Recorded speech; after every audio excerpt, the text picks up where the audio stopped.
Welcome to our newsletter. Hi. It's kind of like a newsletter slash podcast. It's our it's our new thing in 2026 to stay more connected with anyone that wants to stay connected to us, I guess. Yeah. So we will be sharing our journey. We will be sharing our insight on industry news, industry events. Yeah. And we will also listen your questions and try to also focus on those points. Yeah, so it's really primarily for anyone that's interested in knowing more about HSP solutions. Anyone who's interested in learning about Leap Global, anyone who is who's an engineer, really, right? Because all the things that we're doing is for engineers. It's part of the engineering ecosystem. So anyone who's interested in staying connected and understanding what we're doing, this is our attempt to share that and document our journey along the way as well. So maybe with that, let's kind of introduce ourselves to those people who don't know us. Definitely. So my name is Hazan Günay. My background is electrical electronics engineering, and I worked quite a long time in Ankara, Turkey, as an avionics systems engineer. Then I went to Japan, Mitsubishi Aircraft. This is where I also met with Udaya, and where also HSP Solutions was born, actually. And after that, we came here and we created HSP Solutions. We co-founded with Udaya. HSP Solutions is an engineering solutions provider focusing on niche aerospace engineering areas and trying to support its customers all over the world, focusing on any OEMs, any startups, any eVTOLs, any aircraft development project, actually. Great. So let me maybe introduce myself. And go ahead. My name is Udaya Silva. This in 2026 is actually my 25th year in the industry. So I graduated in 2002. Yes, that makes me quite, don't do the math. But so I spent most of my early career in Canada. I studied in Canada. I did aerospace engineering.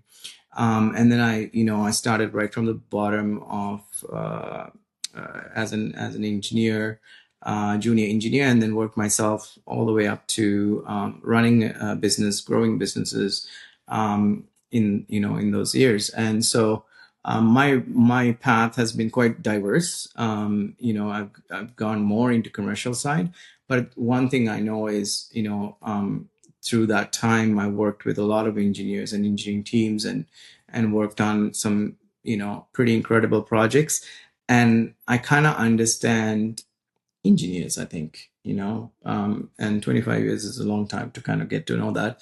So that's where I'm coming from in sharing whatever I'm sharing. And so Hazan and I actually, launched HSP Solutions in 2022.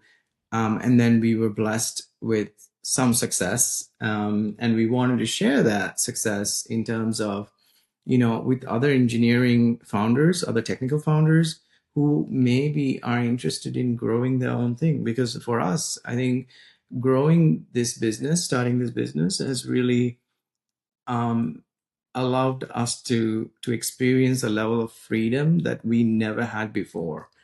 And I think that's what life is all about, we want to be able to share that with others as much as possible. No, we're not saying that, everyone should become an entrepreneur or everyone, but I think there's a lot of things that we don't know about ourselves until we truly tap into it. And this is what, for us, this is important for us. And everything that we're sharing is about helping to grow others as well, because we get a kick out of helping others and seeing others really grow and realize their potential. So yes, Leap Global is something that we just launched last year, and it's really a business accelerator. It's for founders, it's for existing businesses. It's where we help you sort of take the learnings, the mistakes, the growing pains that we went through with HSB and sharing it with others. So Leap Global is a three partner organization. Kubra Kopran. She is our managing partner, and Hazan and I are helping as well as co-founders.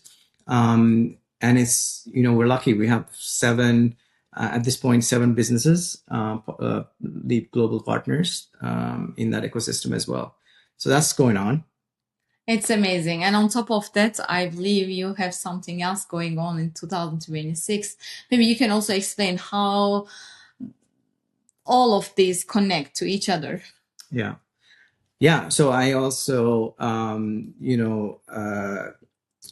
I went and told everyone on LinkedIn that I'm writing a book. I guess my rationale for that is if I commit to it publicly, I have to get it done. But since then, I've been doing a lot of procrastination. But the point is, I'm writing a book. It is serious. I have a co-author, Keith Meredith, a gentleman that I've known for a very long time. He's partnering with me on this project, and it's about engineers. It's something that's close to my heart. I am passionate about sales, and I think that sales is such an essential skill. And the interesting thing about sales for engineers especially is that I think engineers have the foundation and the framework and the personalities for sales, despite the fact they think the exact opposite. So that's the angle we're taking. So I'm hoping that it can be kind of eye-opening. And so in terms of what Hassan referred to as, how does all this stuff connect? Because we're building an ecosystem. At the end of the day, we have HSB Solutions, which is an highly complex engineering services business. We're trying to help other OEMs, businesses, startups with various aircraft projects. Then we have Leap Global, which is kind of accelerating other businesses that could be helping other engineering type of organizations as well. But it's all connecting engineers at the end of the day, right? I think the core common denominator here is engineers. So our audience really becomes engineers at the end of the day, and we're passionate about helping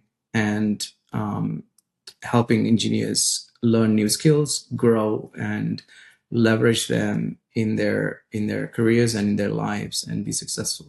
Yeah, because we also believe that growing is a community activity. When you see people growing, we will grow as well. This is why we are so excited about all this stuff happening in 2026. But on top of that, for HSP, I'd like to also go through how we are flowing down this ambition, these goals to our team, right? I'd like to talk about our 2026 strategic planning and how we organize it. Maybe you will be inspired and you can ask also questions about that as well. So 2025 was a stable year. I would say it was not the best year for the aerospace industry. Everybody kind of took the back step and redefined their goals and reorganize their processes. Especially in Europe, right? Yeah. Because if you remember going back 12, 13, 14 months ago, Lilium was in the news, was just, filing for bankruptcy. Volocopter was going through the similar Correct. thing. And then there were so many engineers in Germany, especially. So we, as Hazan's saying, we were very cautious heading into 2025. Yeah. This is why we focused on in 25 being stable, not growth, but protecting what we already have. So this year, HSP is going into the 4th year. So it is kind of scale up year for us. And we put a lot of pressure on 2026, and we are ambitious to convert that ambition into our direction and into our purpose. We have completed our strategy planning at the beginning of January last month. And I'd like to go through briefly the process, how we did it. And maybe you can also do that same thing for your team, for your company, even for yourself. So we ask very serious questions to our leadership to understand what are their challenges, which areas they want to grow, which areas they want to like take the step back, which areas they want to include more technology. And which do we see in from the marketplace that is, becoming more of a bottleneck, more of a challenge? What are we hearing from our customers? So it's taking all of these different inputs, so both external inputs, internal inputs, and then putting it all together to figure out where do we invest our resources and prioritize our activities. Definitely.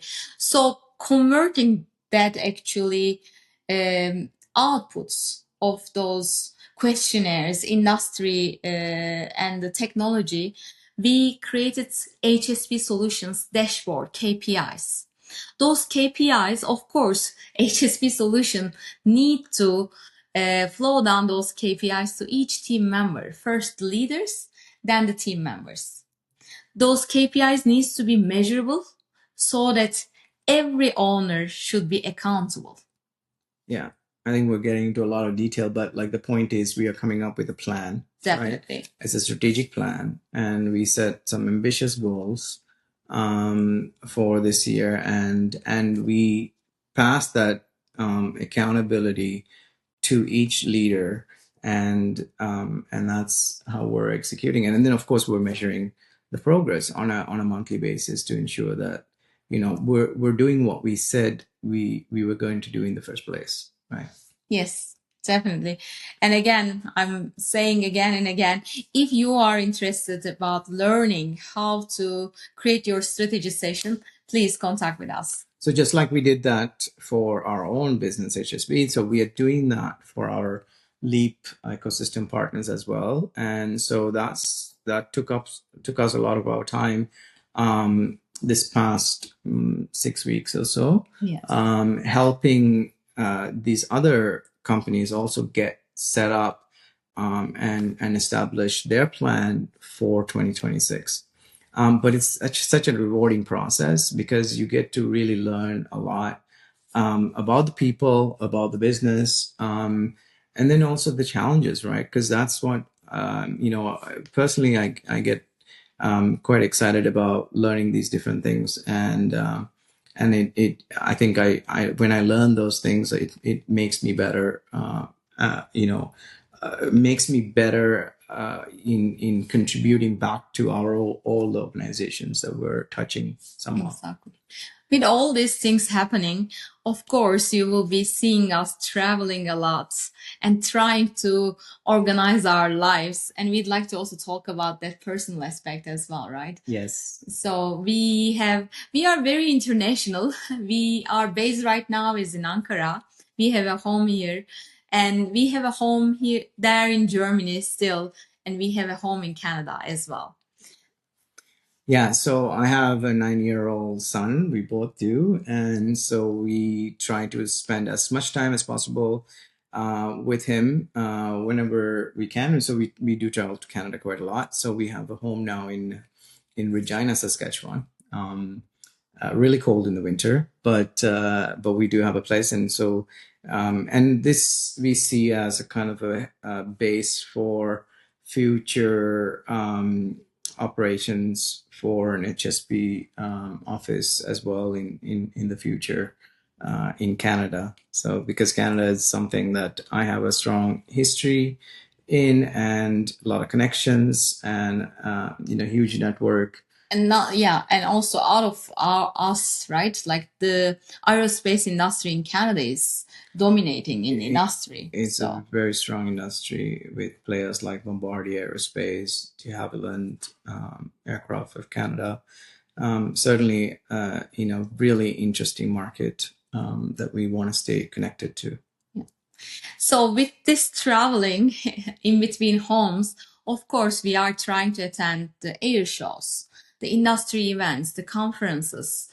This podcast or this newsletter. We need to come up with a term for this one. Yes, Whatever it it's is. true. Okay, next time we'll have These videos will also try to give you insight and our perspective from those industry events. Yes, definitely. So last week we had the great pleasure of attending the eVTOL show in Europe. It was in Stuttgart, Germany, and by the way, we were invited by CSG Talent group. So thank you guys for that. And so we got to spend the day and to listen to many of the eVTOL players talk about the progress that they've been making. And I think it was a very interesting and productive day. I found Ehang's presentation quite interesting. Impressive. What did you think about that? I believe, like, we, as a company, we have been involved in multiple eVTOL developments. We were very lucky, right? Yeah. We have seen multiple designs, Yeah. and we have very lucky to also be involved on those design decisions. And so far, everybody is focusing on more the development and certification efforts. But what I saw in Ehang's presentation is they are already over there and they are talking about how to scale this from operational point of view. I think, I think the Western world is so stuck still sort of planning. I mean, I'm maybe saying something controversial, but I think, whereas Ehang is already gone and done it, like 80,000 flights. Yeah, and they have performed 81. Yes. Sorry, go ahead. They and in 21 countries, which means 21, almost, like, let's assume some of them are collaboration, but multiple authority interfaces. Coordination. Yeah. And so that's what they're saying is, this is how we differentiate ourselves against the rest of the world. And I think that's huge. And, the China, the low altitude economy, which they have termed, I think is going to be incredible. They actually came up with the term, I think something like 23 billion just in 2023 already. Yes. And then that's going to scale to, I forget the exact numbers, but I'll refer to it. I will add those details to YouTube channel, to the YouTube channel and share in the physical newsletter format. Yes. By email as well. So, but I think it's pretty impressive what's happening, and Volocopter is also still continuing, which is great news. I found them very, very ambitious, right? They seemed like they learned their lessons, and they also mentioned specifically that, okay, like, a lot of money has spent because it was needed to spend, but from now on they are taking a lighter approach or more focused approach. I think they're taking a lighter, leaner, pragmatic approach, and I think that's really influenced my Diamond Aircraft leadership there, and so excited to see what comes out of Volocopter, because they're planning on having the Volocopter Pro, VoloPro launch this year. Sport, right? Utility vehicle. So exciting to see where that goes. So there's a fair bit of things happening, and I think obviously the bigger players we all know, Joby, Archer, Beta. I just saw that Beta today. Amazon has taken a 5% stake in Beta. Oh wow! So it seems they are doing quite good. I mean, there's no better endorsement than Amazon coming in. From a distribution perspective, it sends a strong signal, to Beta. So I think that has really changed its stock price over the last few days. Yeah. So anyway, um, this is the kind of thing that we will try to do. We'll keep you updated with what's happening in the industry, and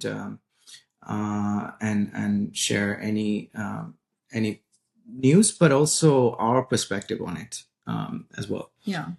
Maybe we talk about the busy life, traveling a lot, the show. So this week I was also honored by Halkbank invitation. As you know, I won the Technology Entrepreneur of the Year in 2024. And since then, Halkbank supported me to create my brand. And they invited me all the events. With those events, I was very inspired by all that women entrepreneurs who had courage to do something. And it doesn't mean that they are working on technology, innovation, cosmetics, textile. It doesn't matter, right? Yeah. They all did something. They took the leap and they decided to create their own environments and they created this entrepreneurship. And Halkbank supported them with their master classes. They gave them a great amount of trainings to carry their startups in a more scalable place. And then they awarded them again. So yeah, it was the I don't know how many ceremonies, how many this competition has been going on for. I think 4 or 5 years it's been going on. So and I'm really impressed by Halkbank because I see how professional they are, how organized, how coordinated they are in organizing this event. It's super professional, really, really refined, and I think it actually inspires, especially if you're a small time entrepreneur just starting out, and to be able to see all of the places that we get to experience as a result of it, and being put in these very luxurious hotels in near the Bosphorus in Istanbul, and I think those things set the inspiration. It's very visionary, right? Yeah, like incredible. it's visionary because they are bringing all those professionals that already did everything, prove themselves, and giving those classes to those women who The development Yeah. is development training associated with these things are going to take them, whether you end up winning a prize or not. I think you learn tons You from learn a this lot. process. And the networking impact as well. Yes, There and is that's a what you are a huge part of. network. Yes. You become you continue to be part of that Yes. ecosystem and networking ability, and so that has a significant influence on the company, the Definitely. businesses, and everything that we are doing. Definitely. So we'd like to also thank them for this amazing event and honoring us, inviting us to their event. Maybe the last thing that I want to touch on is so we've been hiring. We're in a great position that where we need to hire additional engineers to our team, and if you know a little bit about us, we're quite picky, because we have developed a unique culture, and so we want to make sure that we protect that culture and we invite people to join us that have similar values, and that helps with the that similar values that transcends the culture that we already have. But in the process, what I realize is, especially in Europe, the job market has changed dramatically. There's a lot of engineers out there that are without work and actively looking. We have received over 1,000 applications, resumes. So going through those resumes, one thing I realized is how much how much competition there is, and also how difficult the process to find a new job once you're out of one. And so so as part of Leap Global Initiative, we are actually preparing some course, Guidance, some right? guidance Yeah. around what you should do and what you should avoid. What makes you stand out Yes. in all that Yes. 1,000 Thank you. resumes? That's exactly, because you know what? I mean, as bad as this sounds, I'm spending 5 to 10 seconds on that resume, and then I'm checking to see if within that 5 to 10 seconds, is this something that is this resume worth me spending more time? And Yeah. so, like, that's the first test that you need to pass. And so, definitely learning how to stick that, create that impression within that 5 seconds is super important. So we'll be talking a little bit more and sharing more about that. So just keep following and us. And not only the experienced engineers, right? We have received, and we continuously have been receiving the new graduate resumes. Yes. And in their case, life is even more difficult because they don't have any experience to prove what they have done, what can they do. Yeah. And they need to stand out definitely on their resumes, and they need some experience. They need some guidance on that. And it's a difficult, I mean, when you graduate in a year where the economy is down, yeah, I know that because in 2002, when I graduated, it was right after September 11th, and the aviation industry was in terrible shape, right? And so no one was really hiring. So I can relate to how difficult that is. So which also means that your work is cut out for you, which means you have to put much more effort in. And now, especially since the pandemic, everything's become so easy.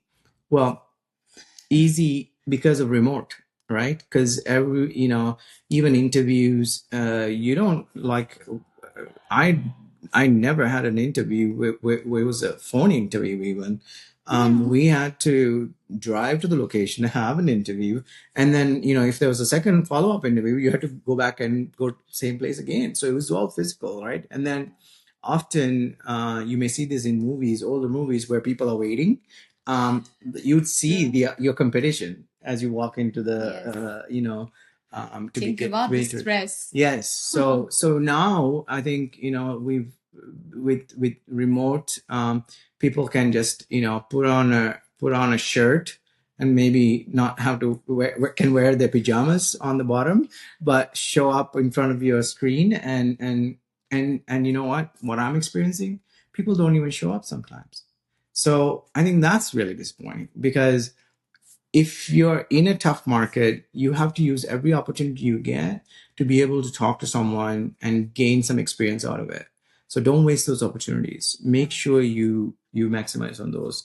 And anyway, I'll be speaking more about these things, and I'll be sharing more details on LinkedIn and otherwise. But it's super important that I believe that we do want to we want to help people that are out there searching for jobs. Yeah, we want to make an impact in our small little way. Yeah, possible. It was amazing. We were so excited, and it's our first time try. Yeah, and it's the first time. So I think we are. It may not be perfect, but we're not going for perfection. We're going for getting it done, and we're always open to feedback. So please let us know. Let us know how this is, whether you found it useful, whether you hated it. It's okay. Even that's great feedback. Any feedback is better than no feedback at all. Yeah. And then also, if there are topics that you want us to cover, specific topics, yes, yeah. You want us to talk about our experiences, our observations, let us know. We'll be happy to capture that for the next time. Yeah. Until then, so see you next month. See you next month.